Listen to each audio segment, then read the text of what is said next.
السلام علیکم، میں ہوں اختر صدیقی اور آپ دیکھ رہے ہیں اپنا من پسند چینل۔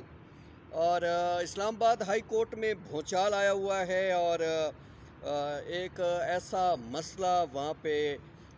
ڈسکس ہونے جا رہا ہے جو انتہائی اہمیت کا حامل ہے، اور یہ بریکنگ نیوز بھی ہے، اور ایک لحاظ سے شریف خاندان کے لیے ایک نئی مصیبت کھڑے ہونے والی ہے۔ اور وہ معاملہ ہے کیا، اس بارے میں بھی ہم آپ کو بتائیں گے، اور صورتحال بنے گی کیا اس کے بارے میں بھی ہم آپ کو آگاہ کریں گے۔ اس وقت سابق چیف جسٹس میاں ثاقب نثار کے حوالے سے جو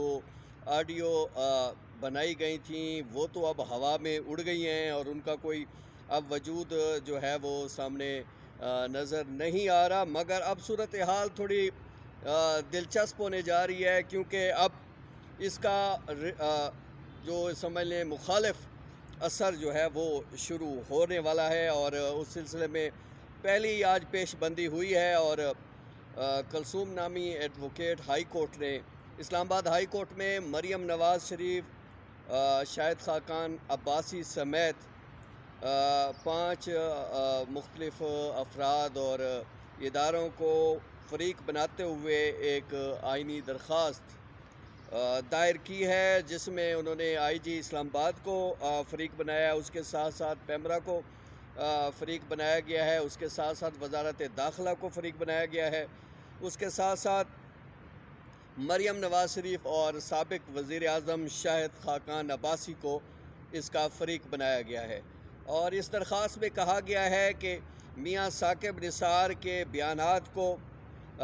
کٹنگ کر کے ان کو ایک انداز سے اکٹھا کر کے اور سوچی سمجھی اسکیم کے تحت ایک سازش تیار کی گئی ہے،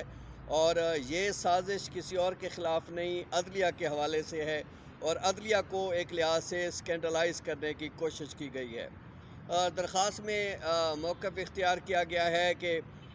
شاہد خاقان عباسی کے اس بیان کا بھی حوالہ دیا گیا ہے جس میں اس نے کہا ہے کہ اگر نواز شریف کو سزا ہو سکتی ہے تو پھر میاں ثاقب نثار کو کیوں نہیں۔ اس کے ساتھ ساتھ جو آپ نے خبروں میں بھی دیکھا کہ یہ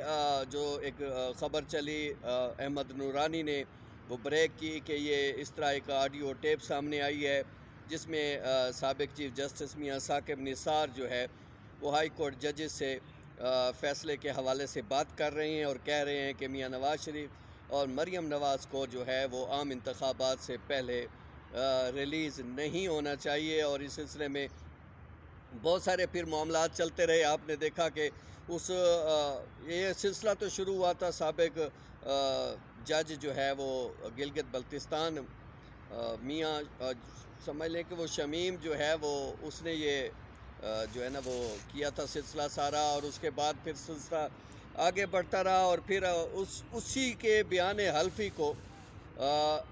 حقیقت کا رنگ دینے کے لیے پھر یہ آڈیو ٹیپ جو ہے وہ ریلیز کی گئی۔ اور آپ کو یہ بھی بتائیں کہ مریم نواز نے بھی بہت پہلے کہا تھا کہ ان کے پاس بہت ساری جو ہے نا آڈیو اور ویڈیوز ہیں، وہ وقت پہ اس کو ریلیز کریں گی، مگر یہ جو ویڈیو کی بجائے آڈیو جو ریلیز کی گئی ہے یہ کٹ اینڈ پیسٹ تھی۔ اس کو ہم صحافت میں کٹ اینڈ پیسٹ کہتے ہیں کہ بعض صحافی جو خبر نہیں دے سکتے یا وہ ان کو پتہ نہیں ہوتا، وہ کیا کرتے ہیں کہ وہ مختلف ویب سائٹوں سے خبریں اٹھاتے ہیں اور پھر ان کو ایک ساتھ اکٹھا کرتے ہیں، پھر ان کو جو ہے ان میں سے کٹ اینڈ پیسٹ کر کے پھر اپنی مرضی کا انٹرو جو ہے وہ مرتب کرتے ہیں، پھر اس کے بعد وہ انٹرو لگا کے وہ پھر ایک خبر نئی تیار کر کے ادارے کو دے دیتے ہیں، اور ادارہ یہی سمجھتا ہے کہ جتنی معلومات اس کی خبر میں ہے شاید کسی کے پاس نہیں ہے، حالانکہ وہ نہ تو کوٹ گیا ہوتا ہے، نہ اس کا کوئی ذریعہ ہوتا ہے، نہ کوئی بات ہوتی ہے، وہ فقط ویب سائٹ سے چیزیں اٹھاتا ہے اور کٹ اینڈ پیسٹ کرتا ہے اور بات فائنل کرتا ہے۔ بالکل اسی طرح اس آڈیو میں بھی یہی کام کیا گیا ہے۔ مختلف جو جلسے ہیں میاں ثاقب نثار کے، جہاں جہاں انہوں نے بار ایسوسی ایشن سے خطاب کیا ہے، اسلام آباد میں کیا ہے یا ملتان میں کیا ہے، لاہور میں کیا ہے، جہاں بھی کیا ہے، اس میں سے انہوں نے اپنی پسند کے جملے نکالے ہیں، اور نکالنے کے بعد پھر ان کو ایک آڈیو ٹیپ کی شکل دی ہے۔ اور پھر اس میں مزے کی بات یہ ہے کہ اس آڈیو ٹیپ میں اتنا شور آ رہا تھا جو ریلیز ہوئی تھی کہ اس سے واضح طور پہ سمجھ ہی نہیں آ رہی تھی، کہیں نہیں کا اضافہ کیا گیا، کہیں کچھ اور لفظ اس میں ایڈ کیے گئے، اور یوں پھر یہ آڈیو ٹیپ جو ہے وہ سامنے آئی ہے۔ مگر اب وہ آڈیو ٹیپ، چونکہ اب آپ نے بھی دیکھا کہ مختلف نجی ٹی وی چینلز نے اس آڈیو ٹیپ کی دھجیاں اڑا دی ہیں، اور وہ سارے جلسوں کی وہ ریکارڈنگ اور سارا کچھ وہ پیش کر دیا ہے، اور عوام کو سنا دیا ہے کہ اصل میں معاملہ تھا کیا۔ اب وہ ساری چیزیں کلیئر ہو گئی ہیں، مگر اب اس کے الٹے اثرات جو ہیں وہ مرتب ہونا شروع ہو گئے ہیں، کیونکہ یہ عام بات تھی نہیں۔ ایک سابق چیف جسٹس پر یہ بات جو ہے وہ ڈالی گئی تھی، اور ان کو مورد الزام ٹھہرانے کی کوشش کی گئی تھی، اور اس میں پھر علی احمد کور جیسے سادہ انسانوں کو بھی جو ہے وہ استعمال کرنے کی کوشش کی گئی۔ اور پھر یہ جتنی بھی چیزیں سامنے آئیں، آپ دیکھ لیں، علی احمد کور کو پریکٹسنگ لائر نہیں ہے، اور تاہم ان کا ایک وکلا میں ایک ہلکا باب ضرور ہے، اور وکلا تحریک میں وہ اپنے بالوں کی وجہ سے، اپنے لچھے دار تقریروں کی وجہ سے مشہور تو ضرور ہوئے، مگر اس کا یہ مطلب نہیں کہ ان کا ہر بات، ان کی ہر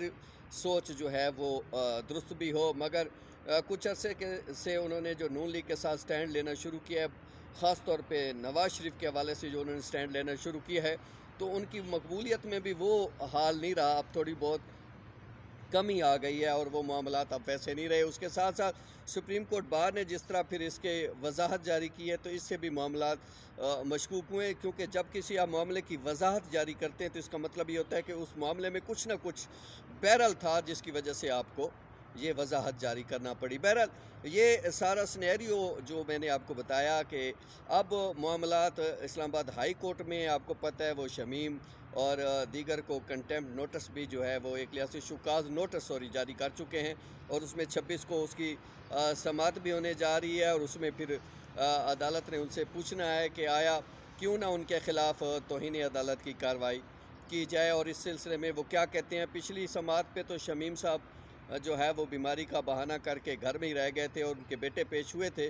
مگر اب دیکھتے ہیں 26 کو کیا ہوتا ہے، اور کیا ہائی کورٹ اپنی عدالت کی عزت احترام پر کوئی سمجھوتا کرتی ہے، ان کے اس معاملے کو ختم کرتی ہے، یا پھر ان کو ان کے اس غلط پروپیگنڈے اور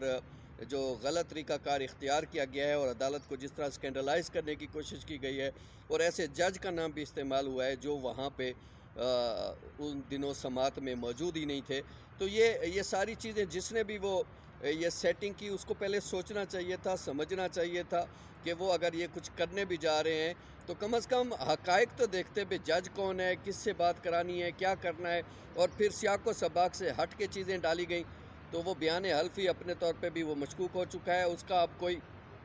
خاص اثر سامنے نہیں آ رہا۔ مگر اب البتہ یہ ضرور ہے کہ اب ایسے بیان حلفی جاری کرنے والے اور آڈیو ٹیپ بنانے والوں کے خلاف ضرور کارروائی ہو سکتی ہے، اور ظاہری بات ہے اگر فرانزک معائنے کی بات اگر ہم کریں تو یہاں تک تو وہ بات ٹھیک نکل آئے گی کہ یہ میاں ثاقب نثار کی ہی آواز ہے، مگر یہ کہاں سے طے ہوگا کہ وہ ایک ہی نشست میں یہ ساری باتیں ہوئی ہیں؟ جو لب و لہجہ میاں ثاقب نثار کا تھا وہ خالصتاً تقریر والا تھا، وہ کسی طرح بھی ٹیلی فونک کنورسیشن بالکل نہیں لگ رہی تھی۔ شاید یہی وجہ ہے کہ بہت ساری چیزیں اس میں آپس میں مکس اپ ہو گئی ہیں، اور معاملات کچھ کہیں سے کہیں اور چلے گئے ہیں۔ اب دیکھنا یہ ہے کہ آنے والے دنوں میں یہ جو بھونچال ہے یہ کس سمت جائے گا، اور انصار عباسی اور دیگر نے جو شمیم کے حوالے سے جو خبر دی، پھر اس کے بعد اب نورانی نے جو آڈیو ٹیپ کا رولا نکالا، اور پھر اس کے بعد بہت سارے صحافیوں نے حقائق کا پتہ چلایا، اور